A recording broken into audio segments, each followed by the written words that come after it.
Hi అందరికీ. ఇవాళ మా ఇంట్లో కొత్త పెడుతున్నాం. కొత్త పెట్టడం ఇంటి ఆడవిళ్ళతోటి కొత్త పెట్టించడం. ఒకప్పుడు అయితే ఇంటి ఆడవిళ్ళని తీసుకొచ్చుకొని మరి పంట వండినాక ఒడ్లతోటి కొత్త పెట్టించేవారట.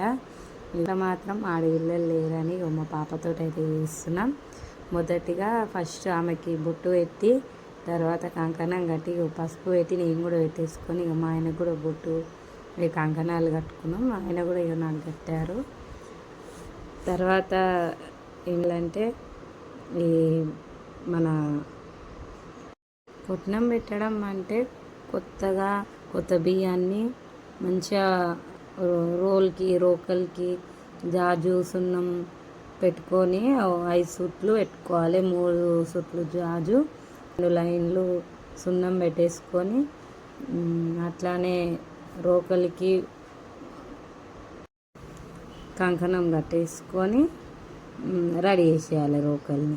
తర్వాత రోల్కి 5 బొట్లు పెట్టుకోవాలి. రోకలికి కూడా పెట్టుకొని ఇంటి ఆడపడుచుతోటి అంటే మా పాపతోటి వేయించాను. మా పాపకి బియ్యం తీసుకొచ్చి 5 దోశలతోటి చేతులతోటి 5 వేయాలి. ఆకిట్లో కూడా ఇట్లా మనం కొట్నం పెట్టినామని ఎలా తెలుస్తుంది అంటే జనాలకి ఆకిట్లో కూడా అలా రాసుకోవాలి. 3 సుట్లు రాసుకుంటే సరిపోతుంది. మా పాపనైతే కొట్నం పెట్టడానికి సిద్ధమైపోయింది. పోసేసింది. 5 సార్లు పోసి అట్లా దంచుకోవాలన్నట్టు కొట్నం పెట్టడం అంటారు దీన్ని.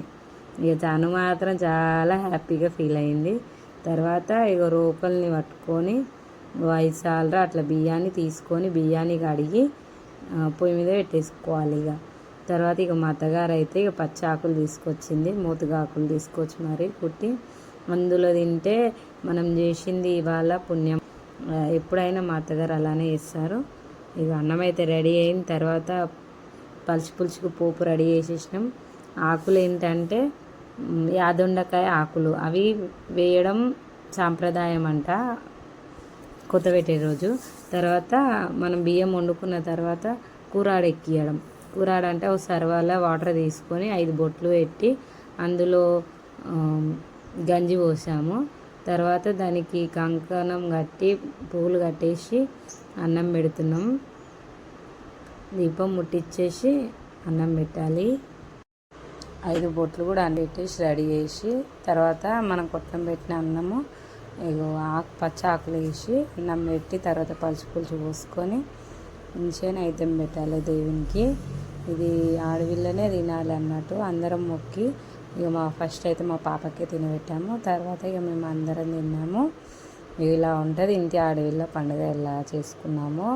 ఇంటి కొత్త పెట్టడం అంటే పెద్ద ప్రాసెస్. ఇంకా